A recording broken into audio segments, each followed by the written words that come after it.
Recording in progress.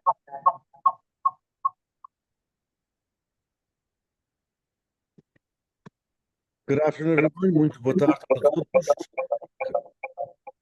I think there's a little bit of an echo somewhere, maybe some of you. There you go. Okay, so good afternoon once again. On behalf of the Luso American Education Foundation, welcome to the third panel of this year's conference, the 49th conference of the Luso American Education Foundation, and hosted by Fresno State, the Portuguese Beyond Borders Institute here at Fresno State PBBI that all of you are aware of and all of you have collaborated, and I thank you all immensely. We are very excited about this panel, Poetry, Stories, Saudade, Artistic Expressions of Diasporic Identity, and kind of, as I said in the little intro, a dive into literature as a vehicle of storytelling and belonging in the diaspora.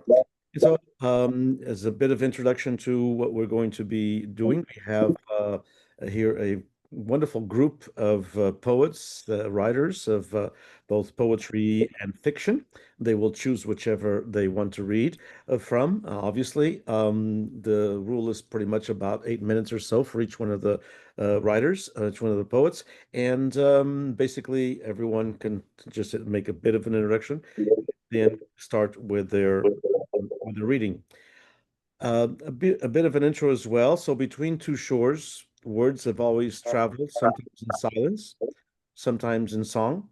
The diaspora, as all we know, as all of us know, carries its stories like lanterns across the ocean, poems tucked away in suitcases, and novels. Somebody needs to turn off their sound, please.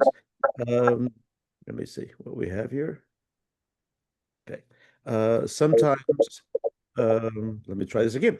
So tucked away in lining of suitcases, novels written between dawn shifts and evening dreams, and metaphors that refuse to forget the homeland, yet bloom in a new soil. So this afternoon we gathered in that luminous in between, where Saudade is not only longing, but also belonging. Here, the written word becomes a raft, a bridge, a house of memory. Poetry and the stories and fiction remind us to be dispersed is not to be diminished.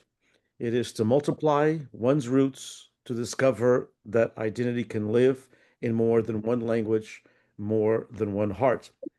These voices not only speak of memory and distance in a world fractured by where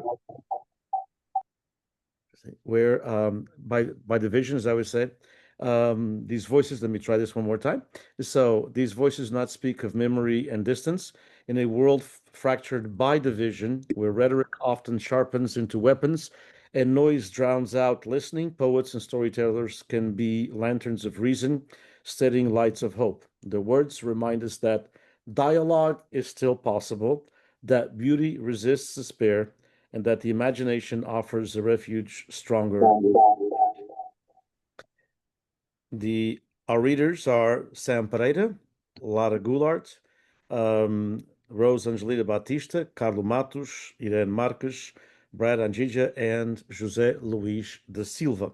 They bring us offerings shaped in English and in Portuguese. Together, their voices remind us that the diaspora is not an echo, but a chorus, not exile, but expansion, not absence, but presence renewed through arts. Welcome, everyone. Thank you so much for joining us. And we'll start exactly in that order that I said.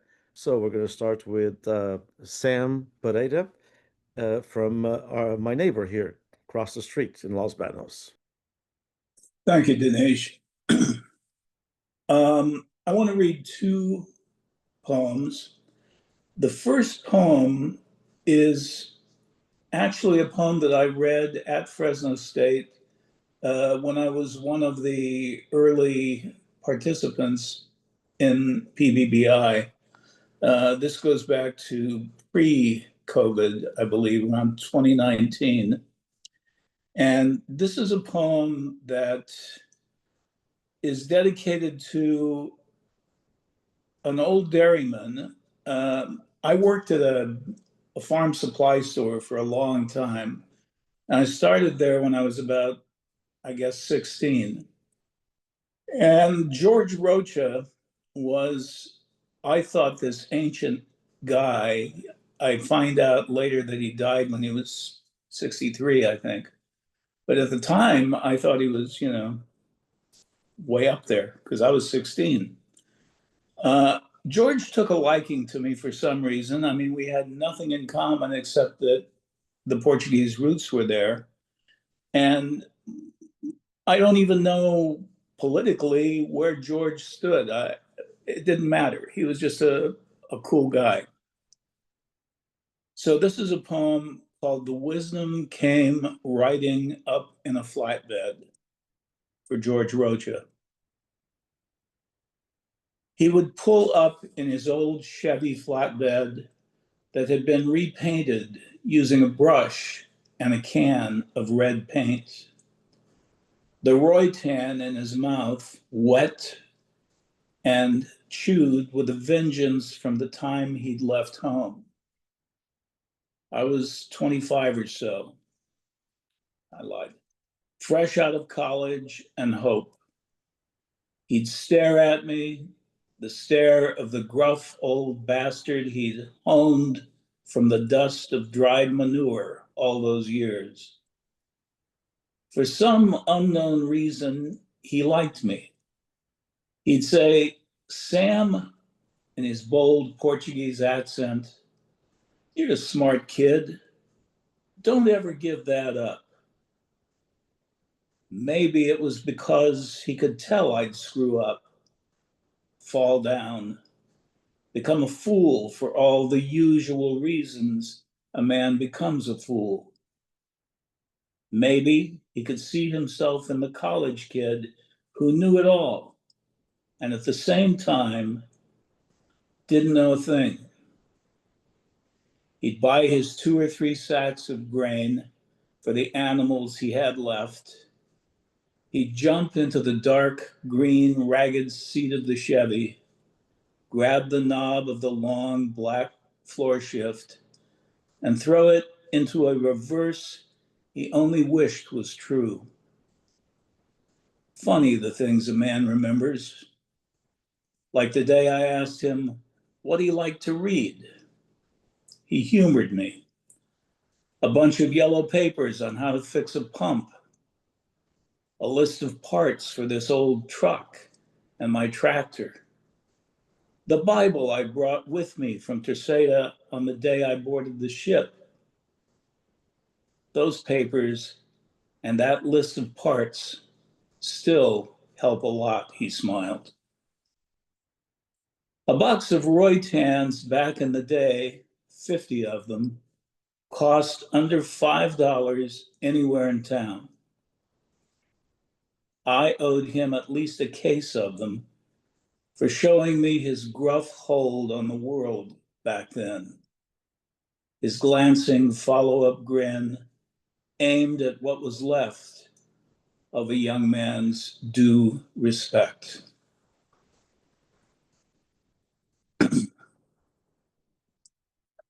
And this next one is much shorter and deals with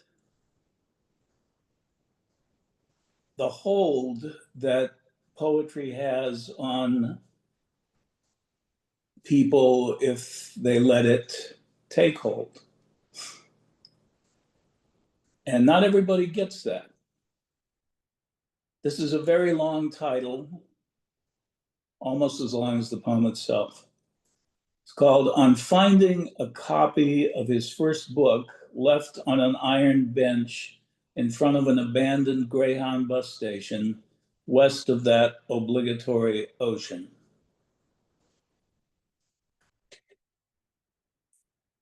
If you say, long live poetry, one more time, I am leaving you.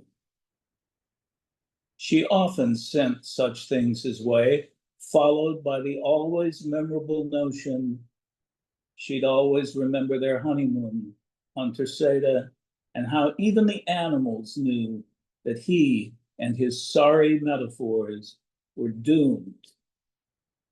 He responded, of course, flicking the ash of his Cuban cigar off the boat and into the Atlantic of subterfuge and tears. There was a candid morbidity floating on the water next to the seaweed. And she said it again. If you say, "Long live poetry," one more time, I am leaving you. Long live poetry, he mused. Thank you. Lovely. Wonderful poem, Sam. Thank you so much. For those of you who are friends with Sam on Facebook, you get treated every morning, early in the morning. You got to get up early though. And to a wonderful poem just about every day. It kind of puts the world and the times we live in perspective. Thanks, Sam, for all you do. Thank you. And from Sam, we go to Lara Gularte. So just the way I introduced everybody. So Lara.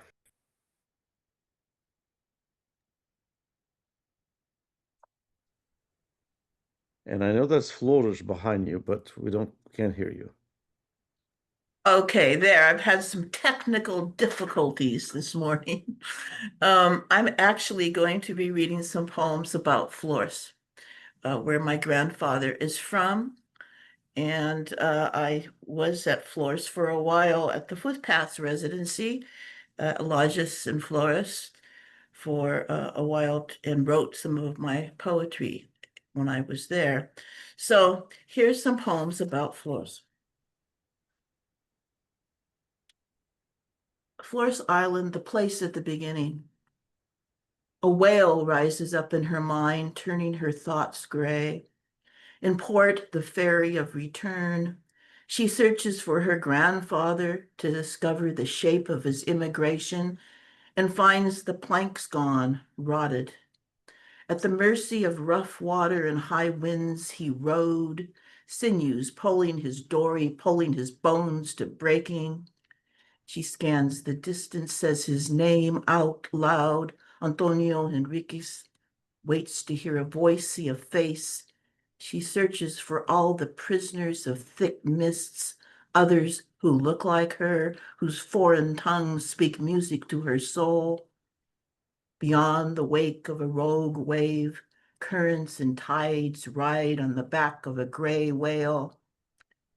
She sees through the vapor boats whose nets gather the sky and let go.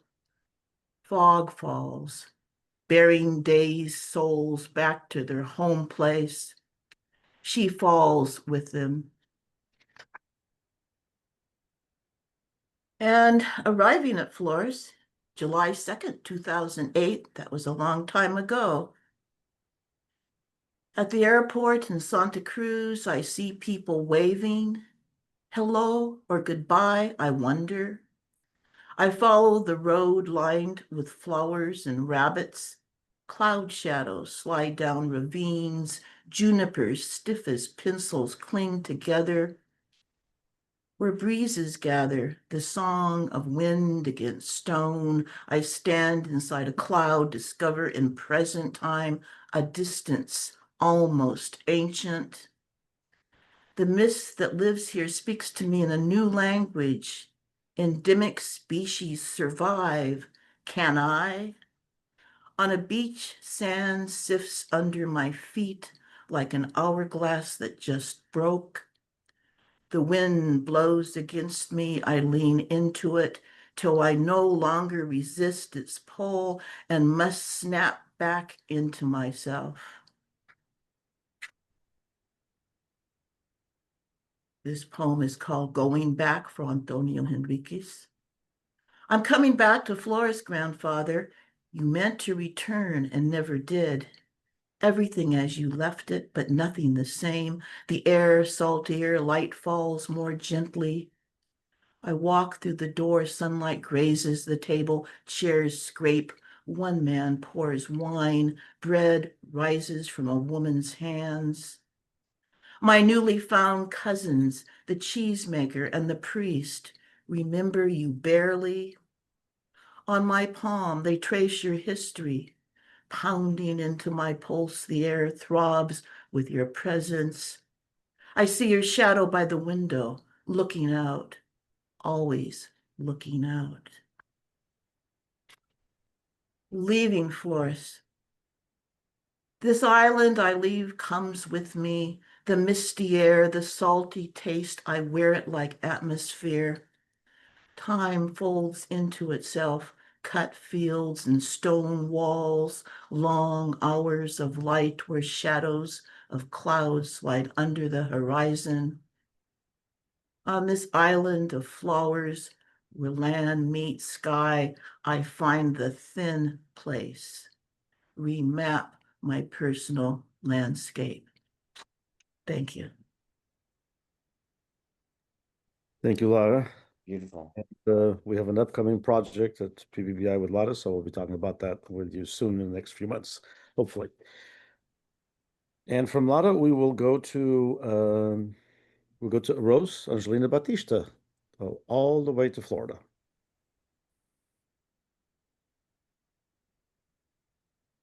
Few words. Can you hear me? Thank you to the organizing committee of 49th Luso-American Education Foundation Conference Global Village and to the Portuguese Beyond Borders Institute for inviting me to participate in this poetry panel alongside leading voices in contemporary North American literature. As a member of the Portuguese-speaking diaspora, I see literature as a way to affirm peace and cultivate a sense of belonging within the broader American experience. My writings draw inspiration from notable Floridian figures such as Osceola, Mary MacLeod, Bethune, Harry and Harriet Moore, Zora Neale Hurston, Laura Riding, Paul Dirac, Edmund Skellings, and Peter Mink. Their lives serve as the reflection of everyday life. Through literature, I aim to bring cultures closer and to celebrate the contributions of the Luso-American diaspora. California has provided essential support for this work through institutions like PBBI in partnership with Alfred Lewis Bilingual Reading Series, Filaments Arts and Letters, and Bruma Press. These collaborations have enabled a range of projects in translation and publication. I am especially grateful for the generous mentorship of poet and journalist Millicent Borges Accardi, whose guidance has been instrumental, including in the opportunity to translate Dana Joya's poetry into Portuguese with his kind support. Bom cabo de enxada, a fine whole handle. Quando o café era rei, when coffee was king, os lavradores sem terra, landless hands, broke the red earth. Perguntavam ao fazendeiro, and asked the landowner, quando nossos filhos vão estudar? When will our children go to school? A resposta vinha seca entre cuspes e murros. The answer came dry, spat, sharp as a fist. Lápis? É bom cabo de enxada. A pencil for them? That's just a fine whole handle. Uma dessas crianças foi meu tio. One of those children was my uncle. Meu avô deixou o cafezal, but my grandfather left the coffee roast. E se foi com o sol, and marched west into the sunset. Para que seu filho desse costas para a lâmina, so his son might turn his back on the blade. E abraçasse o esplendor de uma nova aurora, and step into the splendor of a new dawn. E ele se tornou poeta. That boy became a poet. E o mesmo lápis antes deslustrado, and the same pencil, once scorned, foi laureado pela Academia Brasileira de Letras. Was one day raised in honor by the Brazilian Academy of Letters. Anglicizing Portuguese names at the Library of Congress. As if a chance could rest on a surname, as if someone's identity could be shaped by how a name is spelled. We anglicized our names to find comfort, to avoid disfavor, to pass through history, if not language savor. But surnames are complicated things. They twist in capricious ways, as I found at the Library of Congress, a curious mix of names. Andrews replacing Andrade, Bridges for Pontes, Clay for Barros. A name that echoes red, white, and blue, Francis or Freitas for Freitas, Miller for Melo, Oaks for Carvalho, Quail for Coelho. One might hear the crack of the bat with wood for Madeira, pine for Pinheiro, Oliver for Oliveira. Relish the taste of juice burgers as Stan for Santos, Day for Dias, and Rogers or Roderick for Rodrigues. And lift their eyes to the sky to behold and belong to the explosion of color and light on the 4th of July, with Silver for Silveira, Peter for Pires, and Peter Francisco. Yet, surnames are delicate things. Ferry for Ferreira, Holmes for Gomes, Marshall for Machado. To love America as much as being Jazz for Jacinto, Perry for Pereira, and Roberts for Ribeiro.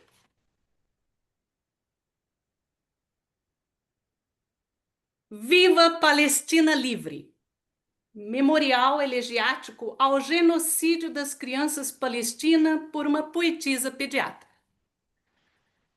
30 crianças por dia em 2 anos, uma constelação de milhares, deitadas, não acobertadas, mas embrulhadas em panos de algodão. Frias, não tremem, empoeiradas de negros fumos e cascalhos, não tossem, não chiam os peitos, não pedem água. Brancas como balas de coco, manchadas com laivos de venoso vinho. Algumas flácidas, ainda mornas, moteadas nas faces, mãos, desbotando como flores de manacá. Outras guardam cor de cinza monção. Os braços miúdos enrijecidos num ato de levante. Muitas inchadas dando ao chão seus fluidos, cheiram metal, carne vencida e fruta-pão. Diversas estão cobertas por chaile preto de moscas. Larvas ondulam nos orifícios dos rostos de lua. Não tiveram tempo de fechar os olhos, hirtos de medo. Mesmo imóveis, pretos como jabuticabas, baços e vagos, dão ternura aos que passam. Bocas cerradas, retorcidas na aflição de um estranho beijo. Formas congeladas por uma infernaria que reina sem lei trevosa. Os anjos além dos anjos não podem com estes pesos. Como aves do brejo que caçam, os anjos erguem suas asas sobre as cabeças, frente ao clarão das bombas. Onde recomeça a paz para as crianças palestinas? Depois da luz, o que vem? Que mão ajuizada ajudá-las-ão a brotar no mundo lógico, benevolente, mas irmão? O fogo que as levou não pode ser chorado. Thank you. Well, after that one, I don't know what to say, but did you have that in English as well? Have this a bit translated? Okay, good. Muito obrigado. Thank you, Rose, for the bilingual poem and for this great poem now just in Portuguese about what's going on in another part of the world that preoccupies everyone in Gaza. Thank you. Powerful poem, very powerful. And from that, we'll go to Carlo Matos. Okay, thank you, Denise. Appreciate it. Nice to see you all. I'm just going to read 2 things. I'm going to read really short chapter from my novel As Malcriadas, or Names We Inherit, and then I'll read a poem from my new book that should be out October 21st. That's what they tell me. We'll see. All right. Is that your own or the one with It's the one with Amy, yeah, the Book of Tongues. the Yeah. oh, that is Yeah. by the way, everybody has to buy that book. If you don't have the money, I'll loan it to you. It is a magnificent book. I've had the privilege of reading it, and I'm going back to a copy that's probably been, changed a few things. I'm sure, poets do that all the time, but it's a magnificent book. Thank Congratulations. you, Dinesh. Your copy will be on the way fast once I get it. So October 21st, fingers crossed. Okay. Here's chapter 9 from As Malcriadas. I'm watching the last of the old funerals. Every cop in town showed up in uniform, even the honor guard with their perfect white gloves. A band came and played a dirge. They arrived with a pair of tubas, a bass drum, a trombone, some wind players, and a man whose touch on the cymbals was so light and his face so serene it appeared he could already see the other side. And of course, what remained of the old ladies of the village, already old when I was a child, wondering who might be left to send them away when their time came. These Azorians of the New World don't express their sorrow in mirth or drunkenness, nor with wild or professional weeping, but by being more obdurate than death itself, by waiting in a silence so grim and black-clad that death stalks by in fear of their sternness. Some kind of odd substitution has occurred in my mind. I cannot seem to process the word for grandmother. I'm not sure why this other word, why the word mangueira, why it insists upon itself as if people, why it insists upon itself as people offer their condolences. I am so sorry for your mangueira. Your mangueira is in a better place.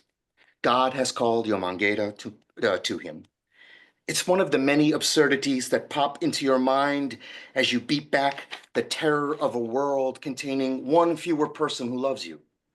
And so mangueira, mangueira, mangueira, like an invocation. Mangueira is not Spanish, which is mangueira, is not the English word for hose. The hose is something the neighbors used to fill their pools or lubricate the slip and slide or feed the sprinkler that saturates more sidewalk than lawn. Mangueira isn't hose. Mangueira is grandfather, is avu, home for the weekend from the sweatshop that would eventually kill him when you were 9. Watering his lawn like prayer, like the closest he'd ever come to God was in loving every petal of grass completely, with absolute attention and without prejudice. Mangueira is grandmother, is avó, is the plastic runner and metal taste of water when school is out for summer and you need a drink but can't enter the house because she, usually the surest place for love, will beat you within an inch of your life with her schnalle if you track dirt on her freshly mopped linoleum. Mangueira is water, is an interrogation of the road you took when you left town because it is only a place to die in, a place of silence without repose. My parents are at the head of the receiving line. We are nearly 20 deep, a small generation sired from a much larger one, and I am at the very end, putting as many people as possible between them and me. All night, I have to deal with sidereal glances from all the old ladies for not being in my proper place as the eldest grandchild, just more proof that I am unkind, disrespectful, a bad daughter, a malcriada. But I don't care. I am here for my grandmother. I am not here for them. I am not here for my parents, and I am getting out of this town the second my beautiful avó is laid to rest and going to visit Gilgamesh and her new baby in Providence. Plus, every time I get too close to the corpse, because that body is not my grandmother, I want to laugh in that way one laughs when everything has gone completely wrong and nothing to be done. I leave her body to its private silence. A body in silence breaks the devil's laughter and is an interrogation of that laughter. My avó used to say, the devil is always good for a laugh, but he's the only one laughing. Do these somewhat familiar mourners wonder what it's like to laugh without speaking, to take from a muttering of shoulders a measure of the wreck of us? like a dare to keep living on. Is it like this? Like an irony that unravels? Or is it like this? Like a road that is water, that buckles like a parched tongue, a tongue that breaks where the rocks are deep and then too quickly shallow. My tongue is shallow and does not reach like displacement in a mouth of water. I cannot speak when they shake my hands. I cannot speak to explain. My mouth is water, but not a body I want to drown in, a body that buries what I thought to share. It is a breath from below that cracks a road that isn't water, but still holds the memory of you, like rivers are said to do, like grandmothers are said to do. I am sad sometimes to think I shall never be buried in the family plot in Notre Dame Cemetery, a cemetery full of my people with a French name. When my time comes, no one will water the earth newly turned, no mangueira to bind me to the land, my body an interrogation that pretends not to be an interrogation. That character is named Eb Dash. It isn't me. So, all right. And so this last piece here is from the new book, as I said before. It's called The Book of Tongues, The Dead Letters of Pedro and Inez, and it features Pedro and Inez from Portuguese mythology and history. And so these are a series of letters, but this is long after her death, why they're ghost letters, right? They're appearing in the world mysteriously, okay? And so this is a letter from Inez to Pedro. Pedro, one day, my love, you will tire of waiting for me. Trade your knives for a switch, your maw for a mouth, the tang of danger for poor sleep.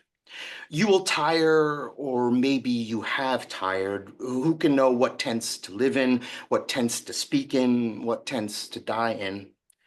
You will forget, my cruel one, though you are said to be the least cruel of the three Pedros, how to taste my will, how to test for blood, how to feed my wiles. I fear most of all to guess, to underestimate, to risk my night logic on the simplest of things. You never overestimated anyone. That was your strength. I should have learned this lesson better. What shabbiness, this business of splitting apart like a glutton's insufferable mask of simplicity, or a devotee's terrifying complexity, or a sycophant's marsupial mouth never so dark as the one we once shared. Disappointing like finding the devil doesn't exist and that you already knew that. Disappointing like the savage making of virtue. Inez. Thank you. Thank you so much, Carlo. And of course, Malcriados is a wonderful book. And actually, I'm going to read a very wonderful, great essay on it by Humberto Freitas. And we look forward to the Book of Tongues.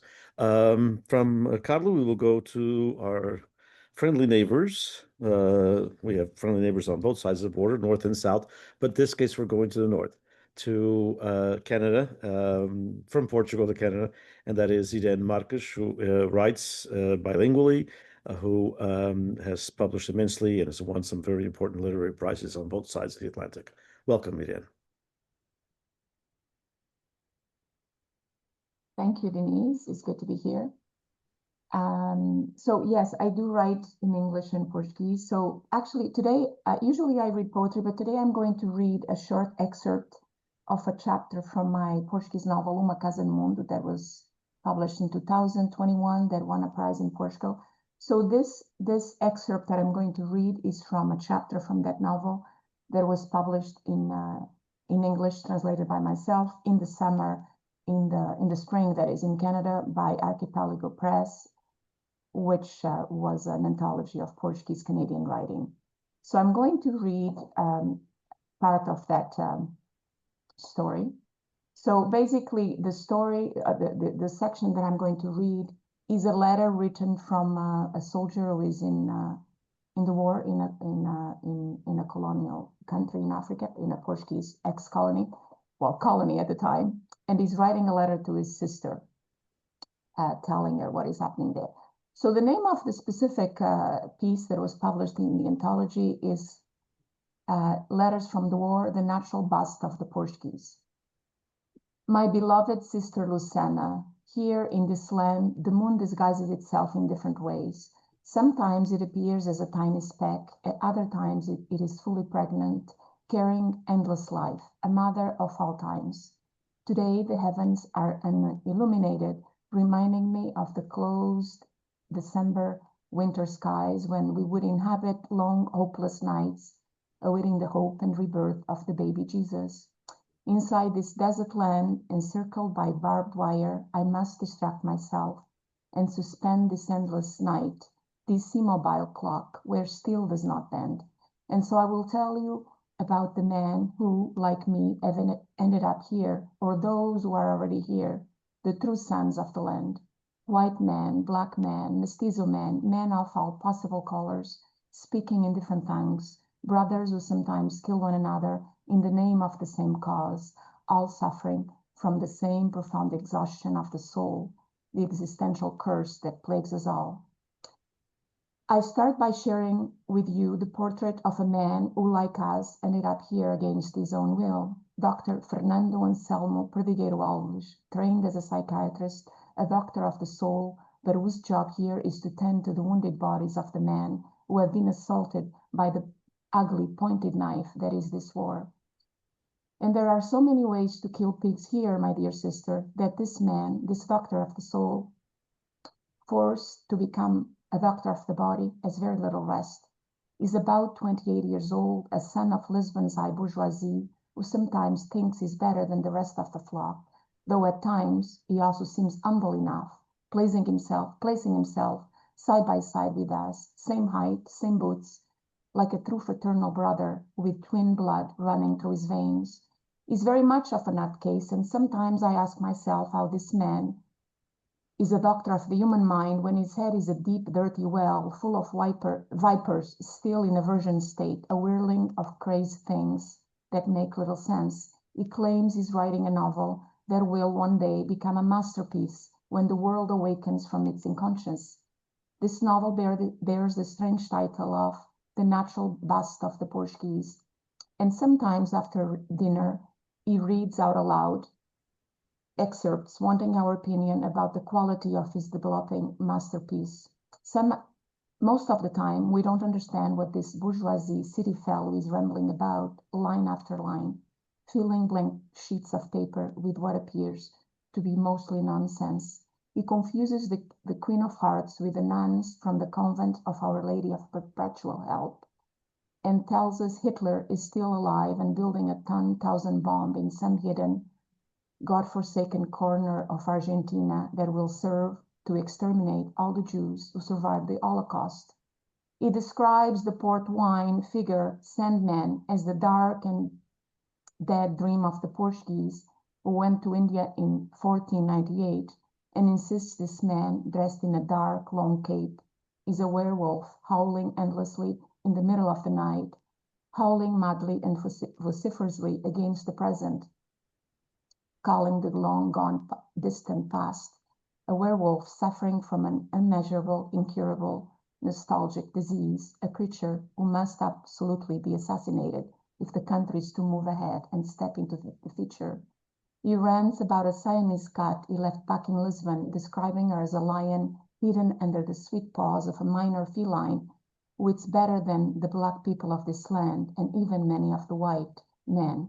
The other day, he destroyed the portrait of the Holy Family, which a high-ranking colonel had hung on the wall of our dining room here at our military barracks. He destroyed it without a second thought and without ceremony, tossing it against the brute, ferocious, and volatile waves of the vast Atlantic Ocean, with his energetic and far-reaching pulse and incendiary line of thought. I must add that this last deed was metaphorically, because we are, in fact, very far from the Atlantic African coast and the fresh and salty waves of the Great Sea. We are lost in a dense, humid, and unbreathing jungle of the interior, where north and south become indistinguishable, waiting helplessly like prisoners of no committed crimes, waiting to attack and be attacked. He talks incessantly about some fellow named Joyce, an Irish man whom he considers a modern literary genius never before seen, the undeniable father of the true modern novel, and many, many other things that no one understands much of or at all.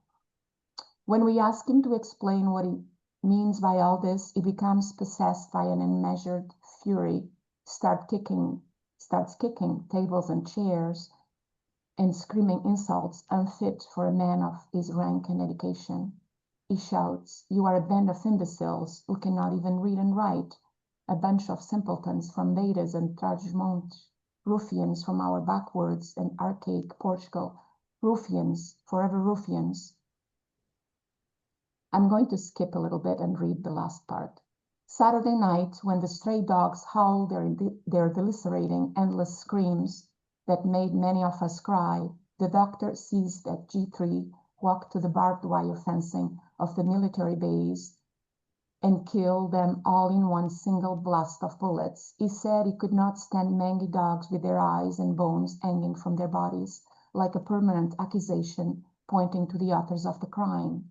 He did not outright name the crime, but we all knew what he meant with his enigmatic statement. He went on to say that this pack of stray dogs, creatures of all breeds and sizes that we see everywhere here, cut through his soul with their constant screams, howls no man who calls himself human can endure. And so he had to put an end to their misery and ours. The animals disappear in a mush of blood and bones on the dry earth's crust outside of a barbed wire fence, their mutilated body parts caught in the wire needles and creating an even more agonizing scene. The doctor then got a hold of a hose and cleaned up that sad sight with a powerful gusset of liquid. All that was left was a minuscule trail on the floor of that dried savanna that was soon gulped down by the night-hungry birds that came to patrol the encampment, hoping to find the delicacy they could not find in the blazing daylight of this hot and unhuman jungle. I think I'm going to stop here.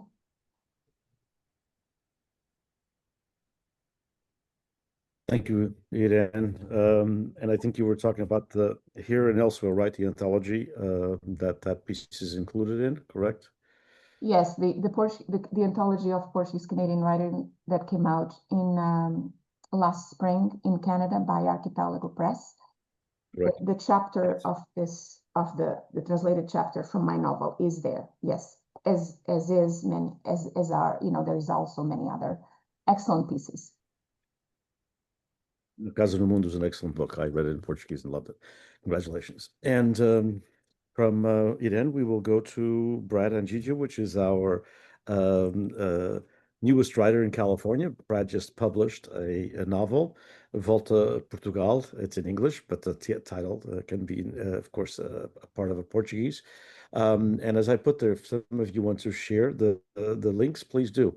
And thank you for those who are doing that. You can share links to any of the books that you may have published and you have them online. We're happy to share them here with the folks who are here, and also we'll do that through social media as well. Brad just published a book, as I said. It's a wonderful read. I had the opportunity of reading it as well and writing a bit about it, and it's called Volta Portugal. Welcome, Brad. Thank you so much, Denise, and thanks for having me. I'm enjoying listening to everyone's selections. It's a very enjoyable panel. A little about myself. I am a second generation Portuguese American. My grandfathers were both born in Portugal. I'm married to a first generation. So we're pretty committed to the culture and the history. We live in San Francisco. I'm a cardiologist, but I got an English degree in college. So I've always been trying to do a little writing and interested in the intersection between medicine and literature. This book takes place in the San Francisco Bay Area. It's a bit of a love letter to the Bay Area, and I wanted to learn more about the history in the 20th century of all the different places I'd heard about. So part of why I wrote the book. And also, there's a fair amount of family lore that has, stories been told through the years among our family, and I wanted to try to memorialize that a little bit, even for my own kids. So what I did was I had the plot of my book move through those places and springboard from kind of one family lore to another to put my plot together. A little about the selection I'm going to read. Luis is getting ready to get married to Beatrice. Their wedding's the next day. The rehearsal dinner is hosted by Luis's in-laws. Noronha is the last name of his father-in-law to be. And I'll start.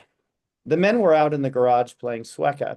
Each man faced his partner at the square table, Noronha across from Luis and Carlos across from Manuel. Carlos had already removed the 7s of each suit, along with the 8s and 9s, to make the standard 40-card deck. He let Noronha win the argument to leave the 10s instead of the 7s. He dealt each man 10 cards. Manuelito and his brother Tiago played with Rita's boys in the driveway, kicking a soccer ball around. There was the slightest chill in the air as the Indian summer afternoon faded into a September evening. No one talked. It wasn't allowed. Each man put his cards in order by suit and stared into his partner's eyes, hoping to signal what trump cards they held. Luis passed the first card, ace of spades. Manuel played the 2, Noronha the 10, and Carlos played the king. 25 points for Luis and Noronha, a great start. Next, Luis put out his jack of spades. Noronha slumped his shoulders as Manuel put out the queen. Noronha played the worthless 4, knowing that Carlos's card would be a trump. Carlos won the hand, then followed up with his ace of clubs and didn't lose again. Before the next round, Noronha lectured Luis. Change the suit next time. That king was his last spade, so he was going to trump you. All you did was give them control.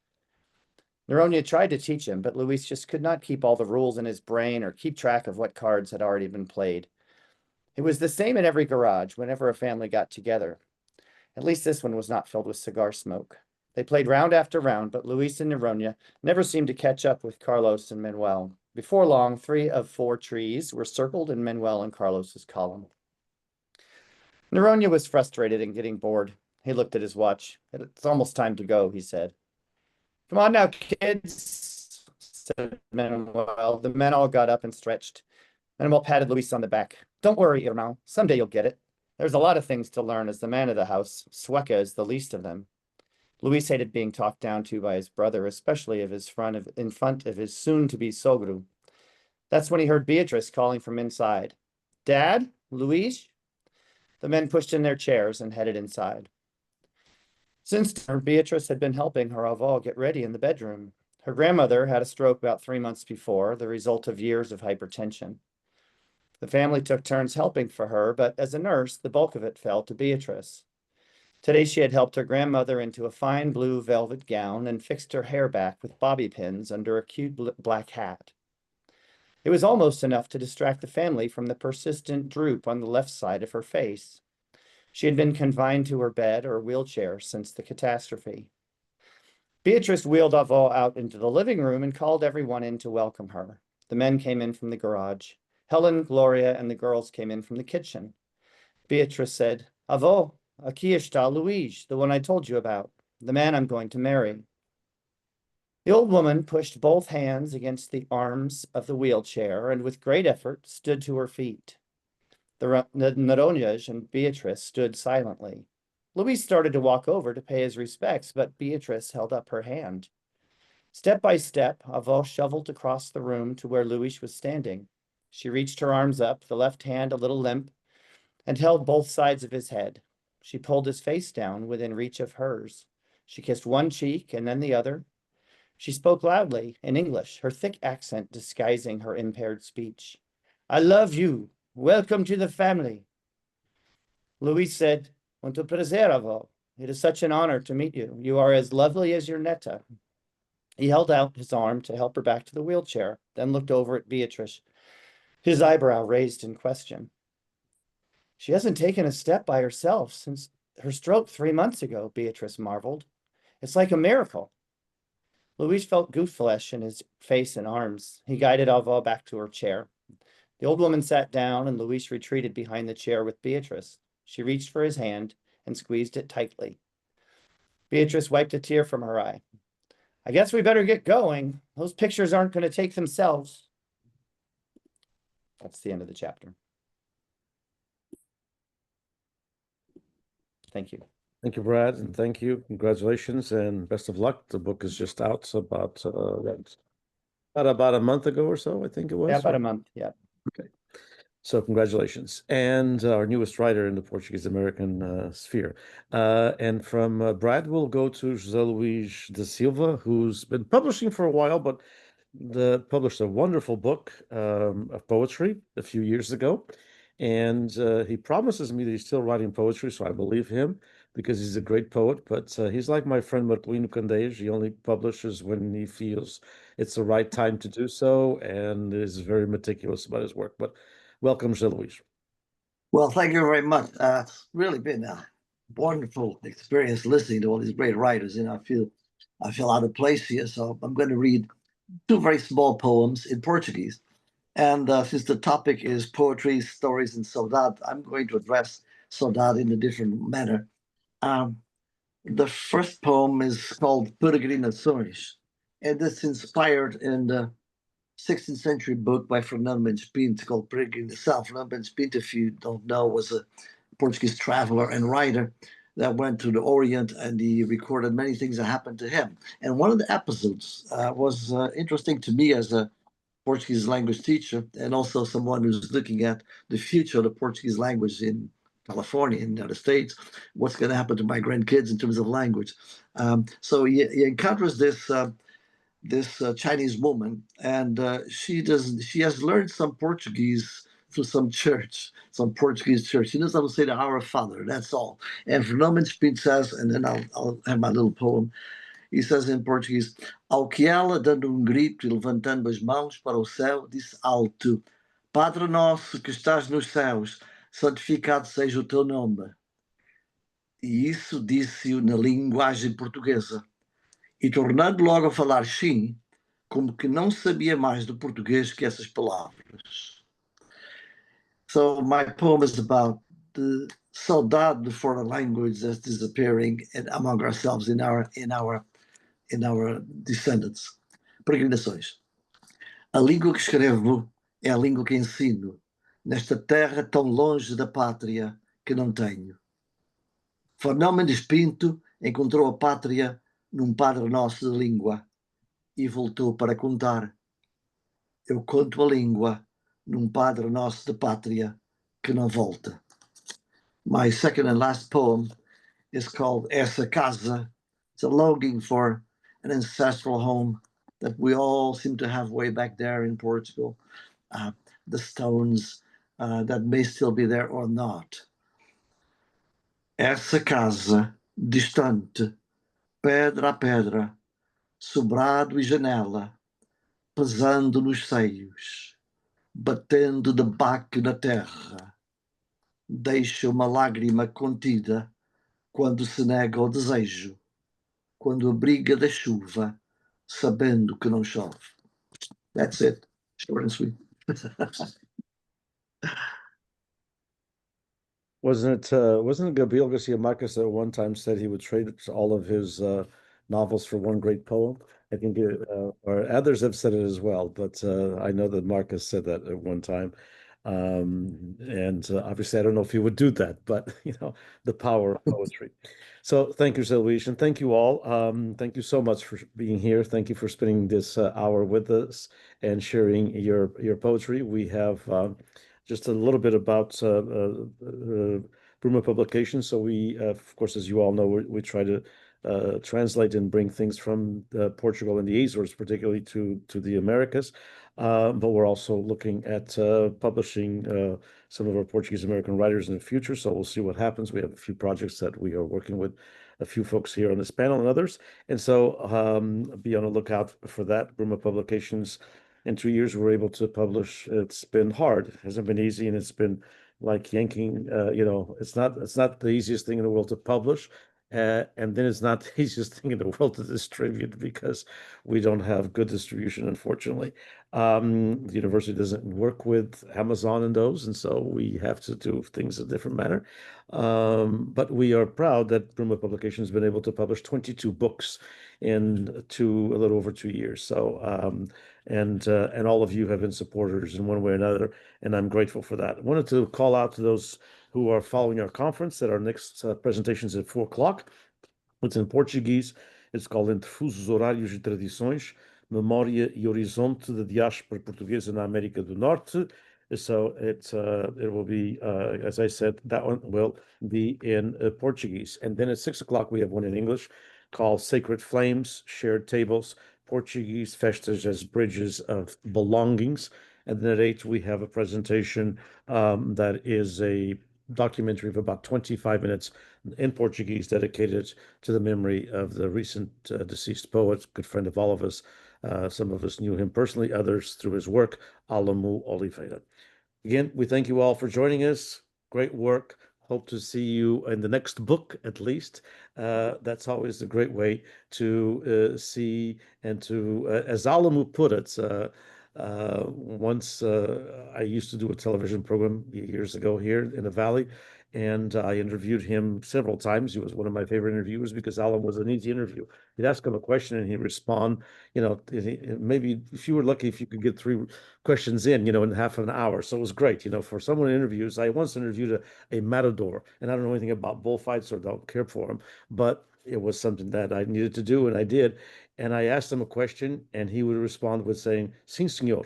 And that's the worst, you can have. I mean, I had like 12 questions. I was out of questions by the 14th minute. Still had a half of a program to go. So with Alamu as any writer and poet, they can talk. And so, but Alamu said various times to me, I said, "How would you like to be remembered?" He was younger at the time. He was in his early 60s. He died at the age of 80. And he said, "One way." And I said, "How's that?" "Read me. Read me, people. That's all. Just read my work. That's all I want to be remembered." And I think that's what any poet and writer wants to do. So thank you all. And many the best, all of you, for all you do. You keep the Portuguese American and Portuguese Canadian spirit alive. Thank you all for doing what you do. Thank you, Denise. Thanks, everybody. Oh, yeah. We got